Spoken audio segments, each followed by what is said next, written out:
नमस्कार फ्रेंड्स, मी अपर्णा आणि पुन्हा एकदा स्वागत आहे आपलं आपल्या यूट्यूब चॅनलमध्ये, ज्याचं नाव आहे home made happiness by Aparna. कसे आहात तुम्ही सर्व? आशा करते की तुम्ही मस्त असाल, मजेत असाल आणि एकदम आनंदित असाल। तर बघा, मी भातासाठी कुकर ठेवलेला आहे आणि व्हिडिओची सुरुवात मी एकदम अशा गोड पदार्थांनी आज करावी म्हटले, त्यामुळे मी बनवतेय आज आम्रखंड। मी मागे आपल्याशी शेअर केलं होतं की पाडव्याच्या व्हिडिओमध्ये मी श्रीखंड कसं बनवते, तर मी आज बनवतेय आम्रखंड। आंबे आणले होते, तर बघा त्यासाठी मी एक आंबा चिरून घेतलेला आहे आणि साखर आणि आंबा हे दोन्हीही मी मिक्सरमध्ये ब्लेंड करून घेतेय। आणि मी दही विरजण लावलेलं होतं रात्री आणि सकाळी उठून ते मी एका पांढऱ्या मस्लिन क्लॉथमध्ये त्याचं पाणी काढण्यासाठी ठेवलेलं होतं, दही बांधून। आणि एकदम आपण बघू शकता मस्त असं पाणी गेलेलं आहे दह्यातलं आणि घट्ट असं दही राहिलेलं आहे। तर जे आम्रखंड आपण बनवतो ना, त्यामध्ये आंबा आणि साखर म्हणजे जे आपण मिक्सरमध्ये वाटून घेतलं ना, ते आता आपल्याला यामध्ये टाकायची आहे आणि व्यवस्थित असं विस्करच्या मदतीने व्यवस्थित मिक्स करून घ्यायचं आहे। जोपर्यंत त्याचे लम्प्स जाणार नाही तोपर्यंत विस्करनी करून घ्यायचं आहे। आणि थोडंसं विलायची नाहीतर आपण जायफळाची पावडर टाकू शकता आणि आम्रखंड तयार आहे। तर म्हणलं एवढं छान गोड पदार्थ बनवला तर देवाला नैवेद्य दाखवूनच खावा। सहसा मी काहीही बनवलं ना असं तर देवाला नैवेद्य दाखवते। आणि मी आपल्याला माझ्या अगोदरच्या व्हिडिओमध्ये बोलली, मी रोज भाताचा नैवेद्य कंपल्सरी देवाला दाखवत असते। म्हणजे भातच का जर आपण विचारताल तर भात हे पूर्ण अन्न असतं, म्हणून मी भाताचा नैवेद्य दाखवते देवाला आणि मगच आम्ही जेवत असतो सहसा। तर बघा, रांगोळी काढून घेतली मी आणि भातावर थोडंसं तूप आणि दही टाकलं, म्हणजे नुसता भात कसं दाखवणार ना देवाला, त्यामुळं। आणि जे आम्रखंड मी बनवलेलं होतं ते असं दोन्हीही मी देवाला नैवेद्य दाखवलं, आरती केली आणि अशा प्रकारे माझं एकदम छान अशी स्वीट डिश बनलेली आहे। हे म्हणजे या सीझन मधलं पहिलंच आम्रखंड आहे।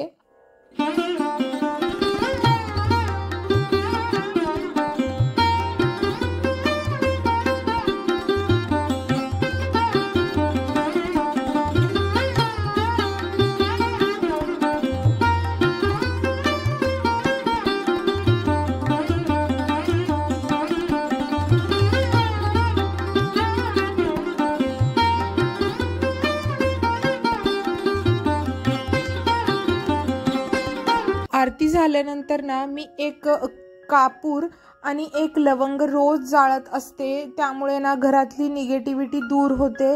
ते खूप छान असतं असं म्हणतात, म्हणून मी ते रोज जाळते। आणि आरती केल्यानंतर मुलांना आरती दिली, छोट्याला घेता येत नव्हती तर मी दिली। आणि बघा नौटंकी,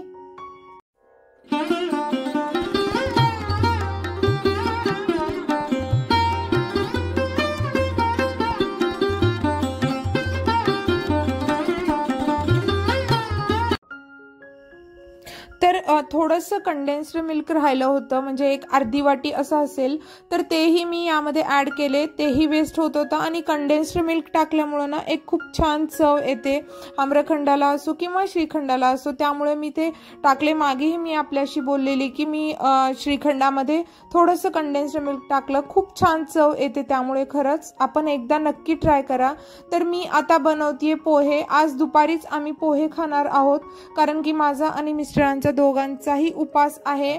तर मी आज सकाळी मला थोडासा कंटाळा आला, म्हणून मी आता दुपारच्या वेळेस पोहे बनवणार आहे आणि रात्री मी आज स्वयंपाक करणार आहे, म्हणजे आम्ही रात्री जेवण करू। आणि मुलांनाही पोहे खूप आवडतात। खरं म्हणजे त्यांना मी सकाळी उत्तप्पा करून दिला होता ब्रेकफास्टसाठी, त्यांचं झालेलं आहे। किंवा मुलांना दही भातही आवडतो, तेही खातात, पोहे खातात, त्यामुळं मी आज म्हणलं जरासं वेगळं रुटीन करावं आणि संध्याकाळी स्वयंपाक करावा। मला आज थोडं दुसरंही काम होतं त्यामुळं। तर बघा, मी आज पोहे ना कांदा न टाकता बनवतेय। तर त्यासाठी मी काय केले, तेल तापत ठेवलं, त्यामध्ये मोहरी जिरे टाकलेला आहे आणि बटाट्याचे फोडी आणि शेंगदाणे त्यामध्ये टाकलेला आहे। मी थोडेसे शेंगदाणे ना करपूस भाजून घेते, म्हणजे असे खुसखुशीत भाजून घेते, त्यामुळे तळून घेते, त्यामुळे त्याची चव छान लागते। आणि पूर्ण बटाटे एकदम मऊ शिजल्यानंतर मी यामध्ये टोमॅटो टाकलेले आहेत, 2 ॲपल टोमॅटो आणि 2 ते 3 हिरव्या मिरच्या टाकलेल्या आहेत। व्यवस्थित वाफून घेतल्यानंतर यामध्ये मी हे वटाणे टाकतेय, म्हणजे फ्रोझनच आहेत वटाणे, मी पाणी घालून ठेवलेले होते त्यामध्ये, ते मी यामध्ये टाकतेय आता आणि 1-2 ते 3 मिनिट छान असं कुक करून घेईल। कढीपत्ता टाकायचा आहे, म्हणजे असे पण पोहे खूप छान होतात ॲक्च्युली, बटाटा पोहे, म्हणजे कांदा वगैरे आपण जनरली टाकतो, पण उपवास असेल ना तर त्या दिवशी मी कांदा वगैरे लसण वगैरे वापरत नाही सहसा, त्यामुळे ना मी आज कांदा टाकलेला नाही। तर बघा, हळद मीठ टाकलेली आहे आणि 2 चमचे मी फुटाण्याची पावडर टाकलेली आहे, 1 चमचा साखर टाकलेली आहे आणि पोहे भिजून घेतलेले होते ते मी यामध्ये आता टाकतेय आणि व्यवस्थित मिक्स करून यामध्ये ना मी 1-2 चमचे तूप टाकणार आहे आणि वरून कोथिंबीर टाकलेली आहे, लिंबाचा रस टाकलेला आहे। तुपामुळे ना एकदम छान बनतात पोहे आणि मॉइश्चर राहतं पोह्यामध्ये, पोहे असे ड्राय होत नाहीत। आपण एकदा नक्की ट्राय करा।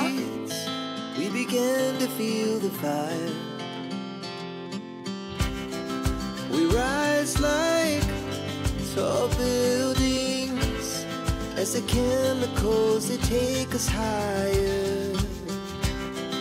The night's young, and it's just begun. As she puts her hand in mine, we wanna chase. आणि आज ना गॅस भरपूर खराब झालेला, आत्ता मगाशी कुकरचं पाणी पण उडालेलं भाताचं, आणि सकाळी माझ्या हाताने ना चहा पण उतू गेलेला, आणि नंतर गॅसवरती उत्कर्षनी चहा पण सांडलेला, मध्यंतरी त्यांनी एकदा चहा बनवला होता 10 वाजता। तर असं करून ना भरपूर घाण झाला होता गॅस, तर मला भरपूर वेळ लागला स्वच्छ करायला। मी स्वच्छ करून घेतला गॅस आणि म्हणजे तोपर्यंत बराच वेळ झाला होता, तर म्हणलं आता थोडंसं खाऊन घ्यावं। तर आपण बघू शकता आम्ही पोहे आणि म्हणजे आम्रखंड असं दुपारचं आम्ही आज खाणार आहेत। तर मी ना आम्रखंड फ्रीजमध्ये ठेवलं होतं, आता कसंही ना थंड खूप छान लागतं, तर आम्रखंड एकदम मस्त असं आईस्क्रीम सारखं झालं होतं। आपण नक्की ट्राय करा, फ्रीजमध्ये ठेवल्यानंतर थंड असं मस्त टेस्टी लागलं। चला तर मग आता आम्ही पोहे खाऊन घेतो। Our hearts beat to the city streets. We began to feel the fire. We rise like बरेच दिवसापासून ना हे ब्लॅक कलरचं सिरॅमिकचं पॉट असंच पडून होतं, तर म्हणलं यामध्ये आज आणखी एक मनी प्लांट लावावं। मला प्लांट्सची ना खूप आवड आहे, पण काही लिमिटेशन्स असल्यामुळे मी ना प्लांट्स जास्ती लावत नाही, तर जेवढे आहेत ना तेवढेच मी त्याचीच व्यवस्थित केअर घेत असते। तर आता बघा, ही संध्याकाळची वेळ आहे, जवळपास 5 वाजलेले आहेत आणि आज थोडं वातावरण असं पावसाचंच होतं, म्हणजे आभाळ वगैरे आलं होतं आणि थोडंसं गरजतही होतं, म्हणून थोडंसं आपल्याला ऊन कमी दिसत असेल, पण 5 वाजलेले आहेत आता। तर ह्या सिरॅमिक पॉटमध्ये मी पूर्ण कोरडी माती घालून घेतलेली आहे आणि आपण बघू शकता बाजूला जे मनी प्लांट्स आहेत मी त्याचीच कटिंग करून घेतलेली आहे आणि हे मनी प्लांट मी यामध्ये टाकलेला आहे। म्हणजे मनी प्लांटचं कसं आपण घरामध्ये पण ठेवू शकतो, इंडोर प्लांट आहे ते, आणि मला पर्सनली सगळे मनी प्लांट्स खूप आवडतात कोणत्याही झाडापेक्षा। तर मी असं मनी प्लांट मी भरपूर लावत असते, 3 ते 4 आहेत आणि घरामध्ये पण मी पाण्यामध्ये भरपूर वाढवलेले आहेत आणि एक दोरी घेऊन ना मी त्याला आधार दिला आणि ते बांधून ठेवलेलं आहे, कारण की ते बेंड होत होतं आपण पाहिलं आता। आणि हे जे रबर प्लांट आहे ना यावरती भरपूर धूळ बसली होती आणि आदल्या दिवशी पण पाऊस झालेला, तर पाण्याचे ड्रॉप्स वगैरे असं सगळं खराब झालेलं होतं, तर व्यवस्थित पुसून घेतलं बघा। आणि ही सिरॅमिकचं जे पॉट होतं ते पण खराब झालेलं होतं, व्यवस्थित पुसून घेतलं आणि प्लांट्सचे म्हणजे माझ्या दुसऱ्याही प्लांट्सचं जे कचरा वगैरे आणि वाळलेले पानं वगैरे होते ते सगळे मी काढून घेतले। आणि माती कोरडी असल्यामुळे ना या मनी प्लांट्सची मला भरपूर त्याला पाणी म्हणजे टाकावं लागलं। मी थोडं थोडं असं पूर्ण माती ओली होईपर्यंत पाणी टाकलेलं आहे आणि माझ्या सगळ्या झाडांना मी आज अंघोळ घातलेली आहे। म्हणजे आता उन्हाळ्यामध्ये भरपूर पाणी लागतच आहे, पण तरीही मी आणखी थोडंसं सगळ्यांना वरून पाणी टाकलेलं आहे। मला खूप आवडतं ॲक्च्युली प्लांट्सची केअर घेणं, प्लांट्स लावणं, पण माझे काही लिमिटेशन्स आहेत त्यामुळे मी जास्ती लावले नव्हते आणि मी लावलेलेही ना भरपूर गेलेले आहेत प्लांट्स, म्हणजे राहिले नाहीत। लास्ट इयर मी गावी गेलेले ना तेव्हा पूर्ण प्लांट्स वाळून गेले। थोडेफार हे जे सर्वाइव्ह केले मी त्यांनाच रोज येऊन केअर घेत असते त्यांची। तर आपल्याला हा माझा आजचा व्लॉग आवडला असेल असं मी आशा करते। जर आपल्याला हा माझा आजचा व्लॉग आवडला असेल तर चॅनलला सबस्क्राईब करा, व्हिडिओला लाईक करा आणि असेच इंटरेस्टिंग व्हिडिओ पाहत राहा। तर भेटूया फ्रेंड्स पुन्हा एका अशाच इंटरेस्टिंग व्हिडिओमध्ये। तोपर्यंत thank you for watching. Bye bye.